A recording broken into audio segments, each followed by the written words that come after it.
ఎటు చూసినా ఇలా కోట్ల కొద్దీ డబ్బు కట్టలు, అంతటా డబ్బుమయం. ఇలాంటి సీన్ చూసేసరికి చాలా మంది రాక్షసులైపోతారు. ₹1,00,00,000 ఆస్తి సంపాదించగానే కొంతమందికి కొమ్ములు మొలుస్తాయి. మామూలు కొమ్ములు కాదు, రాక్షస కొమ్ములు. ఆస్తి పెరిగే కొద్దీ లగ్జరీ లైఫ్ కు అలవాటు పడి మూలాలు మర్చిపోతారు.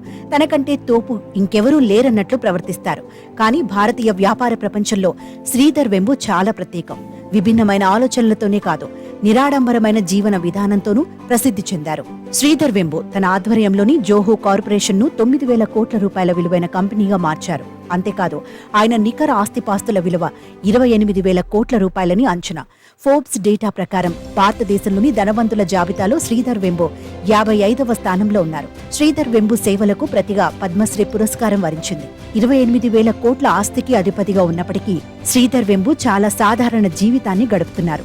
Zoho corporation chief executive officer గా శ్రీధర్ వెంబు పనిచేస్తున్నారు. ఆయన నేతృత్వంలో జోహో కార్పొరేషన్ ప్రస్తుతం ₹2,800 కోట్ల లాభాల సంస్థగా అవతరించింది. ప్రపంచంలోని అతిపెద్ద సాఫ్ట్వేర్ కంపెనీల్లో ఒకటిగా గుర్తింపు పొందింది. ఇంతటి ఘనత ఉన్నప్పటికీ శ్రీధర్ వెంబు తన స్వగ్రామం తంజావూరులో నిరాడంబర జీవితాన్ని గడుపుతున్నారు. సూటు బూటు కాకుండా తమిళ సంప్రదాయంలో పంచె కట్టుకుంటున్నారు. అతి సాధారణ చొక్కాలు ధరిస్తున్నారు.